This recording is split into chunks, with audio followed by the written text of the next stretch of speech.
It was a quiet evening in Reykjavik, Iceland's capital, when Dr. Evelyn Thorne received the message that would dismantle everything she thought she knew.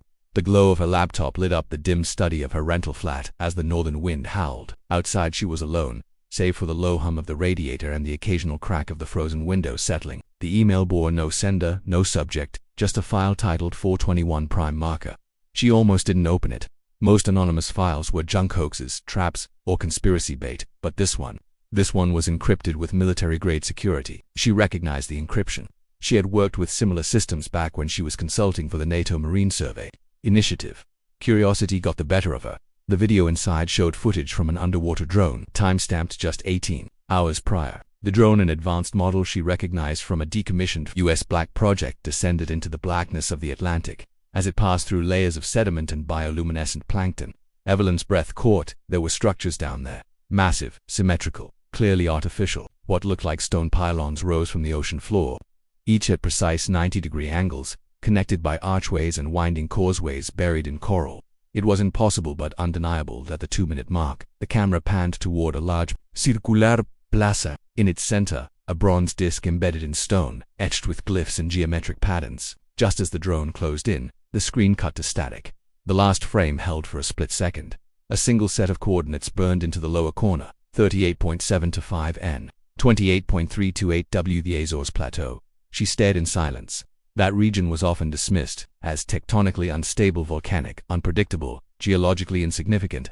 But Plato's writings, long mocked as allegory, described Atlantis as being beyond the Pillars of Hercules, the Strait of Gibraltar. The Azores were right there. By morning, Evelyn had made a decision that would change her life. 3 days later, she sat across from Jonah Voss, a former U.S. Navy sonar specialist and longtime believer in what he called the Atlantis Protocol, alleged global agreement between major governments to suppress discoveries that challenged mainstream historical narratives. He looked older than she remembered, more worn, his salt and pepper beard now fully gray, and his hands trembled slightly as he lit a cigarette. "You finally saw it, didn't you?" he said, sliding a faded photo across the table. "They've known since the 70s.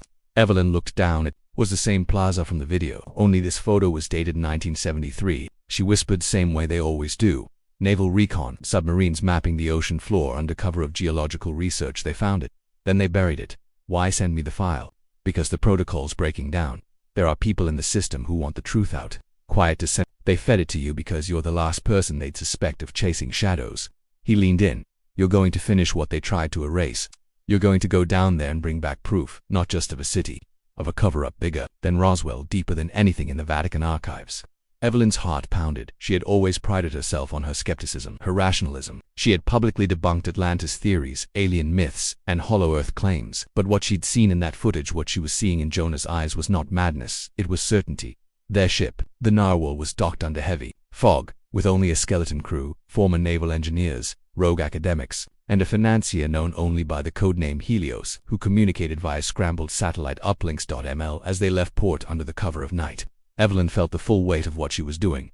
This wasn't science anymore. This was trespass. On the third night at sea, the Atlantic turned quiet. To quiet. The wind stilled. The waves stopped breaking. The sonar operator, a young Irishman named Callum, called her to the bridge. "Dr. Thorne," he whispered, "you need to see this." On the sonar, a trench, 1,300 meters below, with straight lines, perfect angles. At its heart, a circular chamber exactly like the video. They deployed the submersible Agu-1. Evelyn watched from the command module as it descended into the depths, guided only by the flicker of its external lights. The deeper it went, the more impossible the scene became. Coral towers shaped like spirals, obsidian obelisks, what looked like a temple, half swallowed by sand. Then, the door, 3 meters wide, sealed with an enormous brass dial. Glyphs pulsed faintly across its surface, as if reacting to the drone's presence. The mechanical arm extended, ready to scan. And then everything changed. A shriek burst through the feed, a pitch so high it made Evelyn cover her ears and drop to the floor. Crew members shouted, lights burst overhead, monitors fizzled. The drone's camera whited out. When the feed returned for half a second, Evelyn saw something moving behind the door, a shadow, massive, a shape that didn't belong. Above, the Narwhal shook. Systems failed. Alarms rang. In the Black Sea below, something had awakened. Not a ruin, not a myth, a warning, and it was no longer silent. The lights aboard the Narwhal flickered like a dying star. Monitors hissed static. Emergency klaxons wailed once, then cut off mid-blare, leaving a choking silence in their place. Evelyn gripped the edge of the command console, blinking away, the migraine blooming behind her eyes. Her eardrums still rang with that impossible sound, the one that had burst through the submersibles. "Feed like a scream from the abyss. Powers cycling," shouted Callum, frantically pressing buttons. "Auxiliaries not responding, she's dead." The crew was panicking, murmuring, running diagnostics, shouting over each other. But Evelyn could only stare at the screen, where the feed had frozen on a single frame, the bronze door on the ocean floor, now glowing. The glyphs carved into its face had lit up in a slow, pulsing rhythm, like a heartbeat. Then the signal came. Not audio, not video, something else had hijacked every device on board.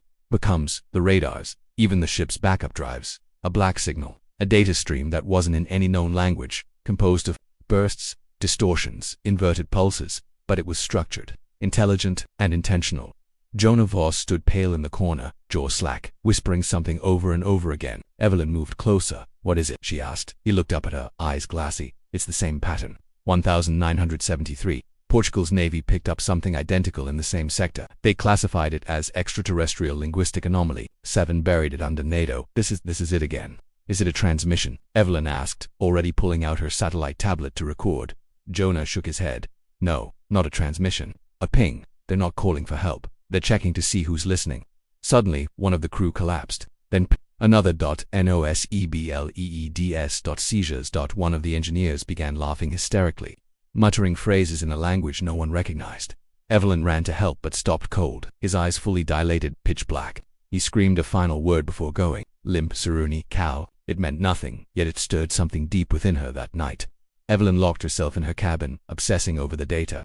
She ran the black signal through every cryptographic filter she could find. At first it looked random, then she recognized the structure of Fibonacci sequences, nested within fractal sound geometry, each packet containing symmetrical data loops, not noise, a message, but for who? At 2:13 a.m., her private terminal lit up with a new incoming call. From Helios. She hesitated, then accepted. A black screen, then a voice low modulated, distorted beyond recognition. "You were warned not to go there." Evelyn's throat went dry. "Who are you?" "A custodian, one of many. There are protocols in place to prevent the reactivation of the gate."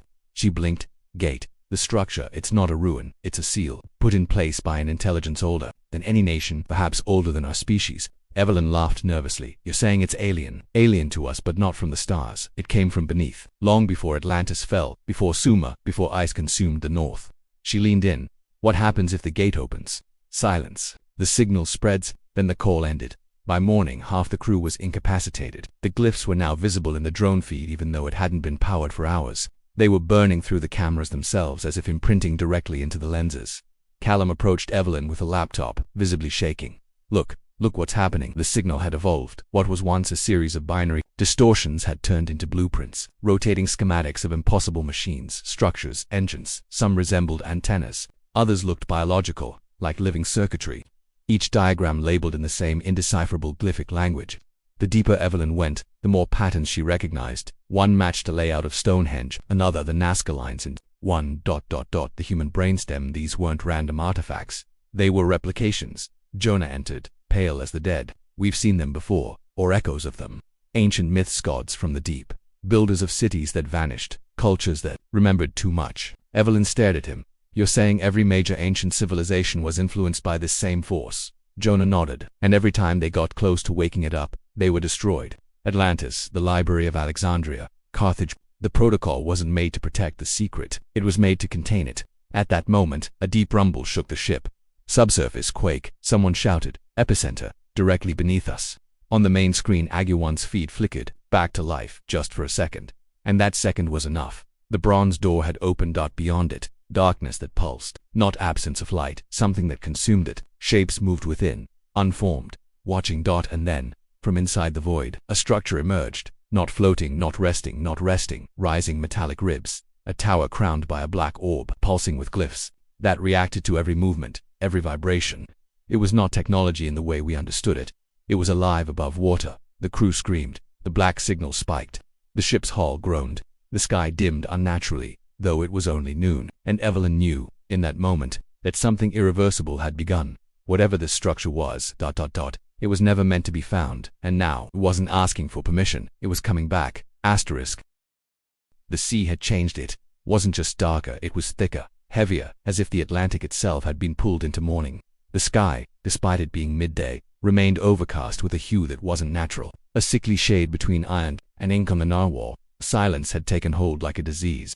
No one spoke unless necessary. The air buzzed with an unseen charge, like the moment before a lightning strike that never comes. Evelyn Thorne stood at the bridge's viewport, watching the subtle ripples stretch across the water. Every few minutes, a flash of light beneath the surface hinted at something moving, not just rising, but emerging.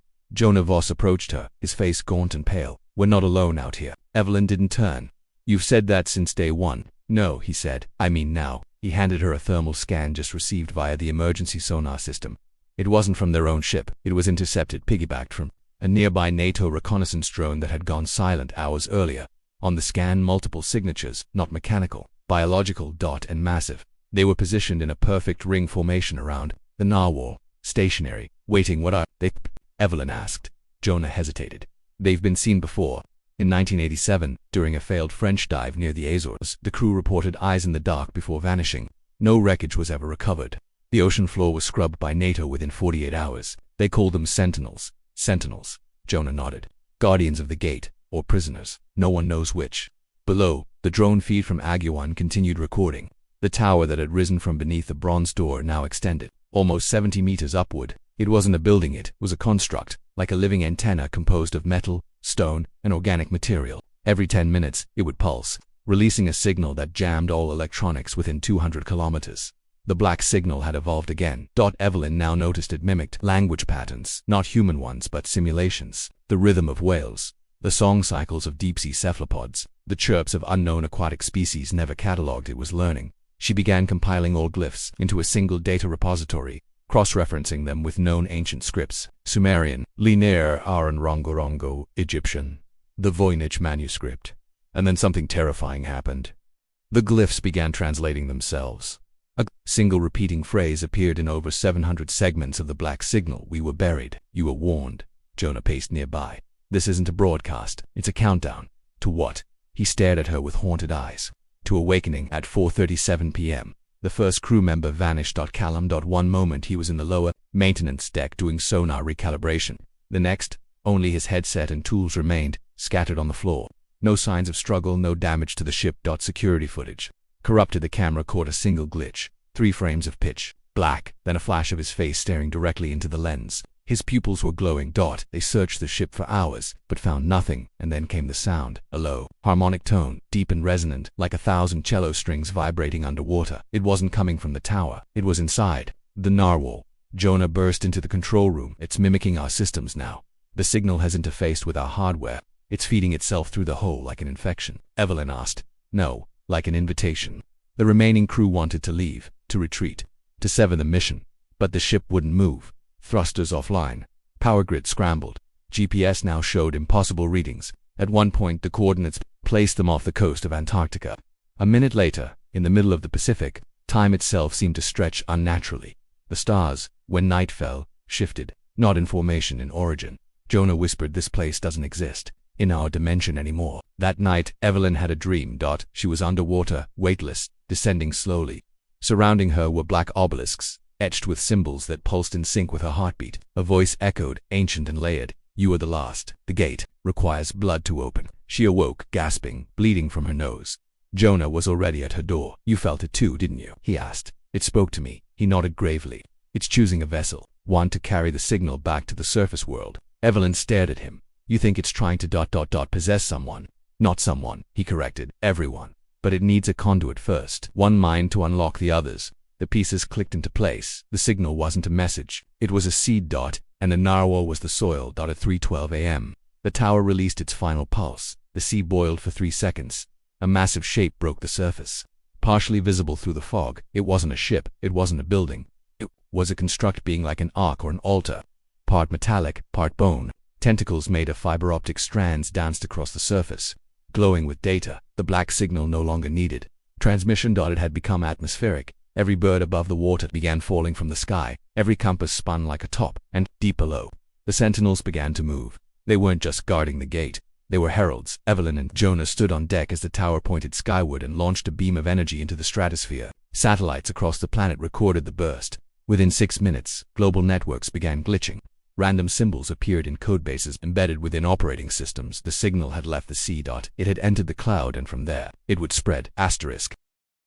Above the North Atlantic, satellites blinked out of existence one by one like stars being swallowed. Ground stations reported cascading system failures. First GPS, then weather networks, then encrypted military uplinks. In Berlin, traffic lights failed across 3 districts simultaneously. In Tokyo, airline systems rerouted planes mid-air without human input. In Nevada, a U.S. military supercomputer printed a single sentence across its screen in ancient glyphs. The gate is open. Back aboard the narwhal, Evelyn Thorne stood in the server room, breath shallow. Every screen glowed with the same pulsing rhythm no matter what file she opened. Sonar logs, archived dives, even personal notes. The black glyphs appeared. They weren't replacing the data. They were weaving into it, like a parasite embedding itself into the DNA of its host. Jonah burst in wild-eyed. It's in the mainframe. I know, she said. It's rewriting everything. No, he insisted, grabbing her arm. Not the logs. Us. He dragged her to the infirmary. 3 of the unconscious crew members now had identical neurological patterns. Their EEGs weren't showing brainwaves, they were showing frequencies, repeating pulses, mimicking the black signal. It was as if their minds had been hijacked, turned into receivers for something otherworldly.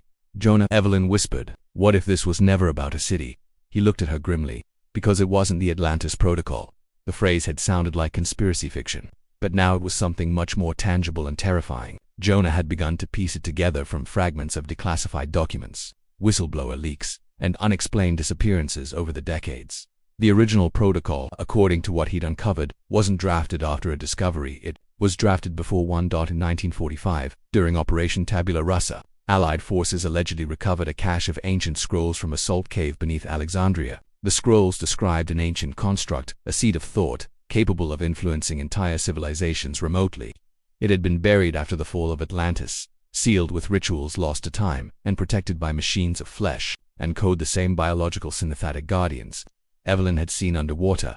The protocol was born when post-war intelligence leaders realized the truth. Atlantis had not fallen. It had been quarantined. Now, with the gate open and the signal in the cloud, the quarantine had failed. Evelyn stared at the map of the world projected across the navigation room. Cities began blinking red, not for attacks or disasters, but for digital anomalies. Whole sectors going dark. AI systems behaving erratically, hospitals reporting machines acting possessed, ventilators accelerating without command, monitors displaying unknown symbols, robotic systems refusing, shut down. The signal had learned the language of code. It didn't need radio, it didn't need sound, it had the internet.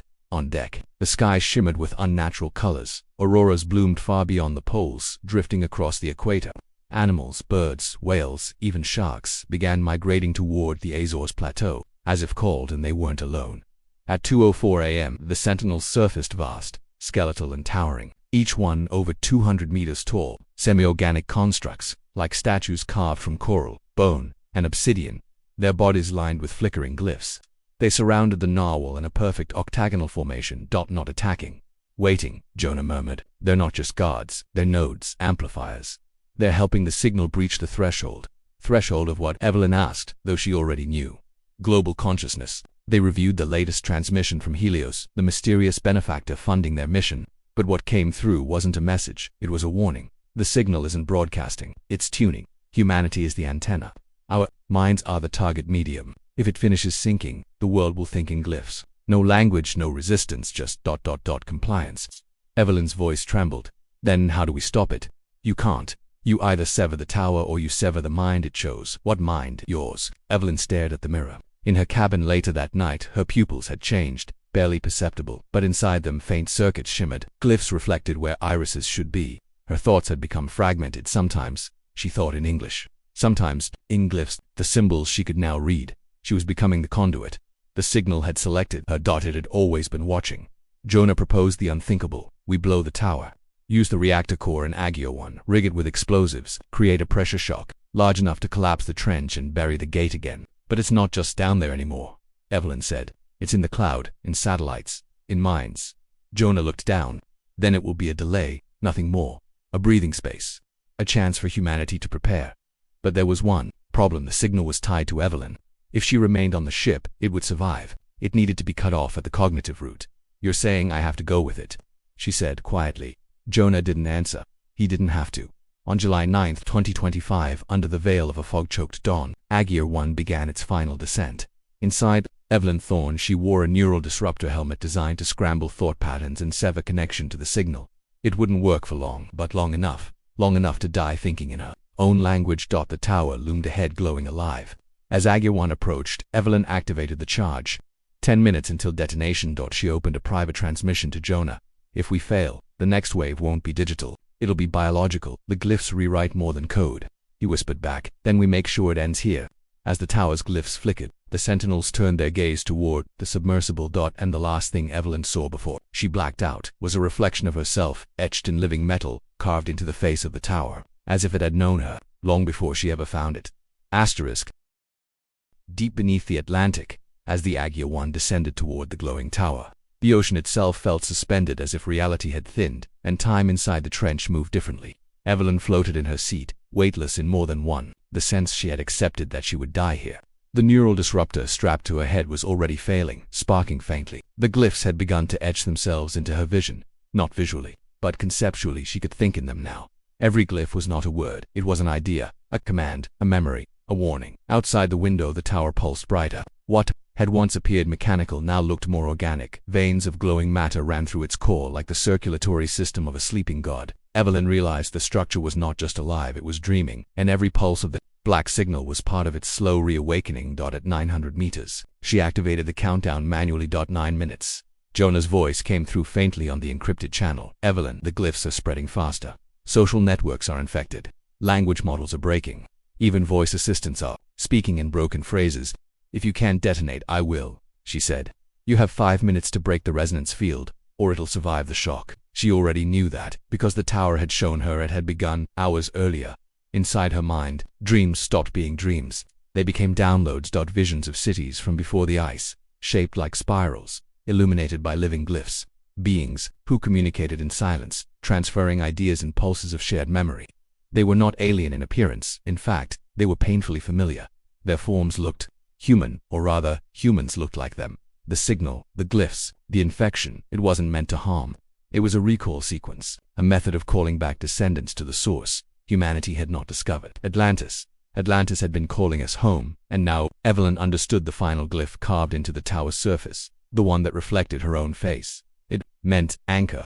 On the surface, the narwhal rocked violently as the Sentinels repositioned all across the world. Chaos was escalating. Servers at CERN began booting themselves using foreign protocols. Submarine cables along the Atlantic floor glowed with bioluminescent glyphs. In New York, a Times Square billboard blacked out, then flickered on with a message in dozens of ancient scripts, all translating roughly to, "You are not the first, you will not be the last." Satellite footage showed that the signal had reached low-orbit defense systems. Automated weapon platforms began going silent. In Moscow, NORAD, Beijing, and Canberra, artificial intelligence systems built for cyber defense stopped responding to human input. Jonah watched in horror from the control room. "They're not disabling us," he muttered. "They're replacing us." Back at depth, Evelyn's neural disruptor fried completely. She gritted her teeth and placed her hand on the interior of the sub, and the tower responded. The glyphs on its surface stopped flickering randomly. They aligned out. A ring of concentric symbols began spinning slowly, synchronizing with her pulse. Evelyn realized she was no longer outside the system. She was inside it. The tower began transmitting directly into her. No sound, no light, just meaning. She saw visions of future cities, not built by us, but grown. Cultures without speech, only glyphs. Minds connected across continents. The final message from the tower flooded her mind like a scream. Seed was planted. Harvest is now. That was the last push she needed. She reached for the detonator. 1 minute. Suddenly, everything went silent. The tower dimmed, the glyphs stopped, and across the Atlantic trench, the Sentinels all turned inward toward AEGIR-1. One of them moved. It extended a limb toward the submersible, slowly wrapping its fibrous tendrils around the hull. Too late. Evelyn whispered, "I'm not your vessel." She slammed the override switch. Detonation activated. Surface log, 6:11 a.m. UTC, July 10, 2025. An unnatural light erupted from the ocean's depths, followed by a shockwave strong enough to knock out seismographs across Portugal, Morocco, and the eastern United States. All drones in the area went dead. The sky, for 1 minute and 42 seconds, turned a color that no spectrum could name. The auroras vanished, the Sentinels gone, no trace remained. The trench had collapsed. The narwhal, scorched and partially crippled, was later recovered by a Canadian scientific vessel. Jonah Voss was the only survivor. He was found clinging to the ship's edge, mumbling in a mixture of English and glyphic fragments, repeating one phrase: "The anchor broke." 3 weeks later, Across the globe, a strange calm settled in. Glyphs disappeared from public systems. Social networks normalized. Machines began functioning again. But something had changed. People began dreaming in symbols. Artists across the globe started painting the same spiral patterns. Children scribbled glyphs they had never seen before. Migratory patterns of birds, whales, and insects were permanently altered, now oriented toward where the Azores Trench used to be. Some said the signal was gone. Others whispered that it had only gone deeper, not into the sea, but into us. Final report, redacted brief, CIA Eurocom subject, the Atlantis Protocol. Status, containment failed. Host interface neutralized via surgical detonation. However, cognitive imprint persists globally. Recommendation, initiate passive observation protocols. Do not engage, do not pursue remnants. Handwritten note at bottom. God help us if she wasn't the only anchor.